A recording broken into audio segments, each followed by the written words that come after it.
Way Sira is being taught everywhere. जैसे मेरा भी एक्सपीरियंस मैं आपको बताऊं पर्सनल. آپ تو सीरा पढ़ाते भी रहे हैं. अल्हम्दुलिल्लाह इस्लामिक स्कूल में पढ़ाता है, अभी भी सीरा की क्लास जो है वो चल रही है. आई ऑल्सो नोटिस कि the reason students don't take interest in सीरा, मोस्ट ऑफ द स्टूडेंट्स, वो बिकॉज ना हमने ज़्यादा ना डेट्स याद कराने पे या ये किस तारीख को हुआ, जो इंफॉर्मेशन है, नंबर्स फिगर्स, उस पे हमने एक्चुअली ना ज़्यादा जोर दिया शायद, और याद भी करवाए स्टूडेंट्स को, जो कि एक अच्छी बात है, इसमें कोई वो हर्ज नहीं है. लेकिन ऑब्वियसली ये अप्रोच शायद इतना ज्यादा हमने अडॉप्ट की कि समवेयर डाउन द लाइन वो प्रैक्टिकलिटी, एसेंस खो गई, जो एसेंस जो है ना, वो नबी सल्लल्लाहु अलैहि वसल्लम की शख्सियत कैसी थी, उनका अपने सर्वेंट के साथ, उनका सिनर्स के साथ क्या रवैया था, उनका जो है वो लोगों के साथ क्या रवैया था, वगैरह वगैरह. आई थिंक कि वो लूज हो गया, और मैंने फिर अप्रोच अल्हम्दुलिल्लाह थोड़ी चेंज की स्टूडेंट्स के साथ.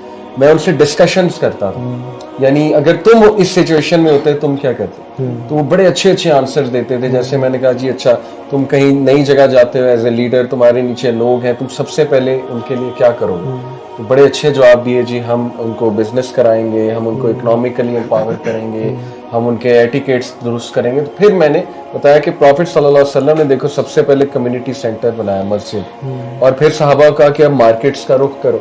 तो एग्जैक्टली वो उनके आंसर्स पे रिलेट कर गए, उन्हें फिर उनको एहसास हुआ कि वाकई insecurity is one of the biggest aspects के तरक्की करने के लिए.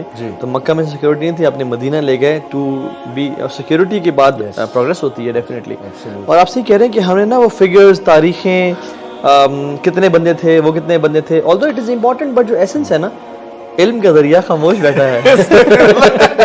वो क्या ख्याल है आपका इस हवाले से? अल्लाह अल्लाह बिस्मिल्लाहिर्रहमानिर्रहीम अल्हम्दुलिल्लाह वस्सलातु वस्सलामु अला रसूलिल्लाह व बाद. अखी एग्जैक्टली ये दो पॉइंट्स जो हैं जिस पे आप लोगों ने माशाल्लाह तफसीली बात की, यही अहम है. मैं समझता हूँ कि सीरत को ना कभी भी सीरत के जो असल मकासद हैं उनको सामने रख के, ऑब्जेक्टिव्स को सामने रख के पढ़ा नहीं गया.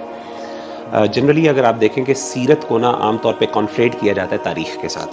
तारीख़ी एक नैरेटिव अगर आपने पढ़ना है, किताब पढ़नी है, डेट्स पढ़नी है, ऐसी तफासील पढ़नी है, तो आपको एक मोनोटनस अंदाज के अंदर आपको कुछ फैक्ट्स एंड फिगर्स बता दिए जाते हैं, जो विकिपीडिया पे भी आपको मिल जाते हैं, जो आपको आराम से मिल जाते हैं.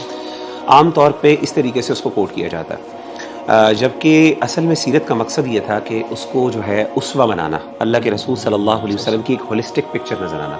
यही फ़र्क है सीरत में और हदीस में. हदीस नबी सल्लल्लाहु अलैहि वसल्लम की ज़िंदगी के सेगमेंट्स को जिक्र करती है. सीरत उन्हीं सेगमेंट्स को एक पज़ल, एक पूरे आपकी पज़ल बना के उसकी एक पूरी होलिस्टिक व्यू देती है. और फिर एक है जो आप सल्लल्लाहु अलैहि वसल्लम की लाइफ से स्पेसिफिकली आप जो है ना फ़िक़्ह डिराइव करते हैं, अंडरस्टैंडिंग डिराइव करते हैं. और फिर एक होता है कि आप एक होलिस्टिक मॉडल से एक चीज़ डिराइव करते हैं. दोनों के अंदर फ़वाइद हैं. इस हवाले से बहुत कम उलमा ने काम किया है. ख़ास तौर पे मैं 3 बड़े नाम लूँगा आपके सामने. 3 किताबें इस हवाले से बहुत अहम है जो इन्होंने ख़ास तौर पे मौजूदा दौर में लिखी गई इस ज़रूरत को सामने रखते हुए. एक तो किताब है जो शेख अबुल हसन नदवी रहिमहुल्लाह तआला अन्हु की जो किताब है अस्सीरतुन नबविय्या. इसके अंदर उन्होंने तारीख़ यानी सीरत को एक फ़िक़ही अंदाज में पेश किया, अगरचे उसका नाम फ़िक़्ह सीरा नहीं रखा. इसी तरीके से एक और किताब है डॉक्टर मोहम्मद सईद रमज़ान बूती की, फ़िक़्ही अंदाज में मैं उसको वज़ाहत करता हूँ. वही डॉक्टर मोहम्मद सईद रमज़ान बूती की किताब है फ़िक़्ह सीरा के नाम से. उन्होंने कहा कि सीरत एक सिर्फ तारीख़ी नैरेटिव नहीं है, एक बयानिया नहीं है, बल्कि इसके अंदर से लेसन्स हैं. एक एक लेसन को एनालाइज किया जाए, समझा जाए, उसको रिलेट किया जाए रियल लाइफ के साथ, और आजकल के मसाइल के मुताबिक उसको कंटेक्चुअलाइज किया जाए. देखा जाए कि आजकल के मसाइल के अंदर हमें क्या रहनुमाई से मिलती है. इसी को आगे बढ़ाते हुए मोहम्मद अल-गज़ाली, उनकी किताब है फ़िक़्ह सीरा के नाम से, जिसका इंग्लिश तर्जुमा भी हो चुका है, और मैं आपको सबको रेकमेंड करूंगा कि गूगल करें, आपको मिल जाएगी PDF में. बहुत अच्छी किताब है. क्या नाम है उसका? फ़िक़्ह सीरा, द फ़िक़्ह ऑफ सीरा. तो उसके अंदर भी उन्होंने एक एक इंसिडेंट को पकड़ा है, उसको खोला है, उसको रिलेट किया है, उसको एनालाइज किया है, उसके हवाले से डिस्कशंस, आजकल की लाइफ के साथ उसके क्या क्या रेलेवेंस है उसको डिस्कस किया उन्होंने. यानी वाई को डिस्कस किया कि इस लाइफ का हमारे साथ क्या ताल्लुक है. ये कैफ़ काना हादा मिन उसवती रसूलिल्लाह सल्लल्लाहु अलैहि वसल्लम. असल में ये जो बात है ना कि अल्लाह के रसूल के उसवा को रिलेटेबल अंदाज में पेश करना, असल में वो असल मकसद था सीरा का, जो लक़द काना लकुम फ़ी रसूलिल्लाहि उसवतुन हसनतुन में, जो हदीस से फ़र्क है. हदीस में एक मसला आप एक मसला पकड़ते हैं, उसमें आपको 10-15 लेसन्स मिल जाते हैं, वो एक स्पेसिफिक टॉपिक में एक उसके अंदर बाउंड्री के अंदर रह के. تو میں سمجھتا ہوں پہلا مسئلہ تو یہ ہے ریلیٹیبلٹی کا, اور اس کو اس طریقے سے ریزالو کرنا چاہیے. اور میں سمجھتا ہوں یہ چیز یہ ریلیونٹ ہے with subject to time and space every. دیکھیں اللہ کے رسول کی ایک زندگی ہے, اب ہر دور کے اندر آپ کی زندگی سے اس کو کس طرح ریلیٹ کرنا, یہ ہر دور کے علماء کی ذمہ داری ہے کہ وہ اس سے لیسنز ڈیرائیو کریں. بجائے یہ کہ آپ کہیں جی آج سے کوئی 1300 سال پہلے ایک عالم نے فقہ السیرہ کی کتاب مثال کے طور پر لکھ دی, مثال ہائپوتھیٹیکلی تھنکنگ, تو اب آپ کہیں جی وہ انہوں نے اپنے لائف کے مطابق تو اس کو ریلیٹ کر دیا, لیکن آپ نے کس طرح اس کو اپنی لائف کے ساتھ ریلیٹ کیا, اس کے لیے آپ کو لکھنا ہے. دیکھیں ہمارے علماء نے یہی کام کیا. امام بخاری رحمہ اللہ تعالیٰ عنہ حدیثوں کی کتاب وہ کمپائلیشن ویسے دے دیتے مختلف انداز سے نا. امام احمد نے کس طریقے سے مسند امام احمد کس طرح لکھی گئی, روات ہیں صحابہ کے نام کے مطابق احادیث جو ہیں اکٹھی کر دی گئی, دیٹس اٹ.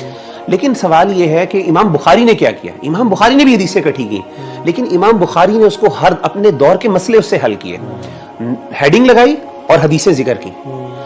عقیدے کے مسئلے بھی حل ہو رہے ہیں, فقہ کے مسئلے حل ہو رہے ہیں, اختلافات حل کر رہے ہیں وہ ان چیزوں کے ساتھ حدیث کے حصے سے.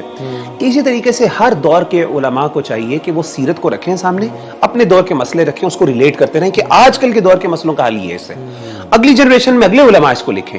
اور یہی نبی صلی اللہ علیہ وسلم کی یونیورسلٹی ہے کہ ہر دور کے ساتھ ٹائم ریلیونٹ ہوگی, لیکن وہ ریلیونس کس نے کریٹ کرنا ہے, علماء نے کرنا. ایک تو یہ چیز مغیرہ, ایک فقہ السیرہ آپ نے مینشن کی نا, ایک اور بڑا خوبصورت ایسپیکٹ ہے سیرہ کو انڈرسٹینڈ کرنے کا, اس کو بھی ذرا وضاحت کرتے ہیں کہ دلائل النبوہ, کہ پروفٹ صلی اللہ علیہ وسلم, یعنی جب پتہ لگے نا آپ کو کہ وائی عربیہ, جیسے یہ ایک کویسچن ہے کہ وائی اللہ چوز عربیہ, اس کو اینالائز کریں. رومن پاور وہاں پہ سپر پاور تھی, سیسنیڈ امپائر تھا, وائی اللہ سبحانہ تعالیٰ چوز عربیہ. اخی آپ نے جو بات کی ہے نا, یہ ایک بیسکلی عام طور پہ دعویٰ کے پرسپیکٹو سے زیادہ جو بات ہے کہ دیکھا جاتا ہے کہ وائی, میں کہتا ہوں وائی سے بھی اوپر ایک ورلڈ ہے پوری کمپریہنسونیس جو سیرہ کی ہے, یعنی بہت براڈر ایک اسپیکٹرم ہے جو, یعنی بلکہ میں کہوں گا ایک باؤنڈری ہے بہت بڑی, اس کے اندر آپ بہت کچھ کر سکتے ہیں. اس کے اندر آپ کو آج کل کے دور کے جو ہے ملٹری کے مسائل آپ اس سے حل کر سکتے ہیں, آج کل کے دور کے زکوٰۃ کے اور اس طرح کے بڑے مسئلے آپ حل کر سکتے ہیں. تو ایک تو چیز میں سمجھتا ہوں کہ یہ ریلیٹیبلٹی کا جو مسئلہ ہے نا, یہ ہمیں حل اس طرح کرنا چاہیے,